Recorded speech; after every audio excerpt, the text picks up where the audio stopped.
இது இன்னைக்கு நேத்தெல்லாம் நடக்கலைங்க.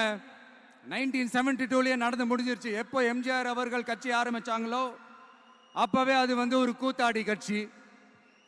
எப்போ எம்ஜிஆர் அவர்களுக்கு பின்னாடி அத்தனை மக்கள் திரண்டு நின்னாங்களோ அப்பவே அது ஒரு கூத்தாடி கும்பல் கட்சி.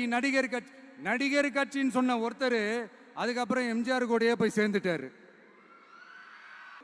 இவரெல்லாம் ஒரு ரவுண்டு தாங்க வருவாரு, ரெண்டாவது ரவுண்ட்லாம் காணாம போயிடுவார்னு சொல்ல இன்னொருத்தர் அதுக்கப்புறம் போய் எம்ஜிஆர் கிட்டே போய் சேர்ந்துட்டார்.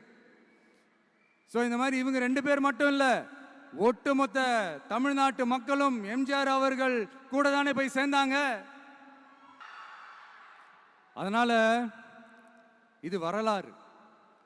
இந்த வரலாறு நம்மளை விட அவங்களுக்கு இன்னும் நல்லாவே தெரியும். அதனால தான் பார்த்தீங்கன்னா 53 வருஷமா அதே கதறல்கள். கூத்தாடி கூட்டம், நடிகர் கட்சி, நடிகர் கூட்டம், இப்படி. மர்மயோகின்ற ஒரு படத்துல அவருடைய கேரக்டர் பேர் கரிகாலன். அதுல ஒரு சூப்பர் டயலாக் ஒன்று சொல்லியிருப்பாரு. குறி வைத்தால் தவற மாட்டேன், தவறுமானால் குறியே வைக்க மாட்டேன்.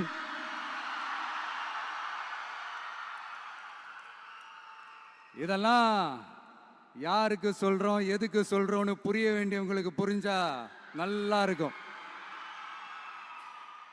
ஏண்டா இந்த விஜய தொட்டோம்,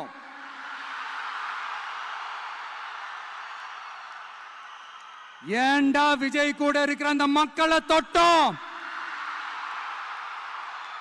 நினைச்சு நினைச்சு நினைச்சு ஃபீல் பண்ண போறீங்க.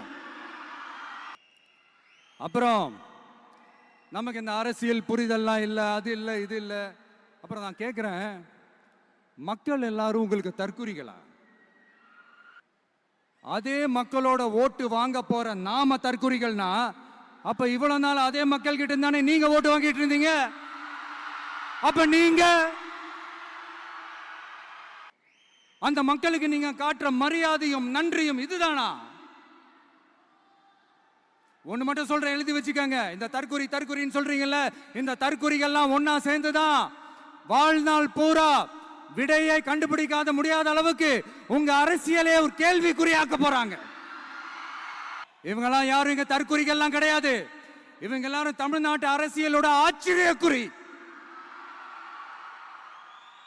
இவங்க எல்லாரும் தமிழ்நாட்டு அரசியலோட அந்த மாற்றத்திற்கான அறிகுறி. சும்மா லாஜிக்கே இல்லாம தற்குறி.